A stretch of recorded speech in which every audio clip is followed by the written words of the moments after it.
Assalamualaikum warahmatullahi wabarakatuh. Jumpa lagi kita dalam channel saya. Hari ini hari Rabu 11 hari bulan Disember 2024 Masihi.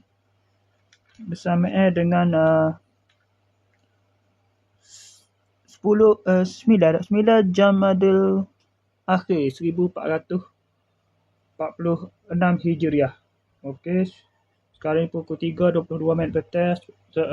Pukul 3.22 petang. Seperti biasa video dalam report kita hari ni. Saya nak buat awal sikit hari ni.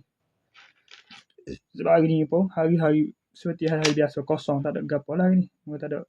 Tidak ada aktiviti penting mana, tidak ada aktiviti yang apa dia luar sepanjang hari ni. Oh, malam tadi saya tidur dalam pukul tak tidur malam. Tak ingat tak tidur. Tidur selepas main subuh. Lepas main subuh 6.30. Bangun dalam pukul 9.50. Lepas bangun 9.50 tu main game sekejap. Lepas tu sambung tidur balik. Pada pukul 12.10. Bangun pula dalam pukul 3 tak ni. Bangun. Pukul 3 pula. 2.50. Bangun dari 2.50. Lepas tu mandi. Makan nasi. Mandi. Bangun ke tengah hari lah.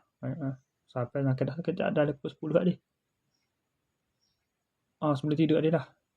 Tidur pukul 12.10 dah. Bangun balik pula. Tidur balik dah 12.10. Bangun pula dalam pukul 10. Bangun pula dalam pukul 2.50. Lepas bangun 2.50 tu. Mandi tu semaya Zuhur. Dalam pukul 3 tadi. Semaya Zuhur. Lepas tu pukul 3.20 ni. 3.22 ni buat video ni.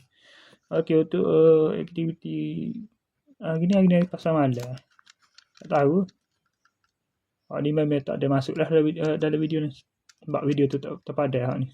Saya review dan ni lah antara berbagai ni. Kostum boboiboy ke apa? Boboiboy lah. Kostum ni. Kostum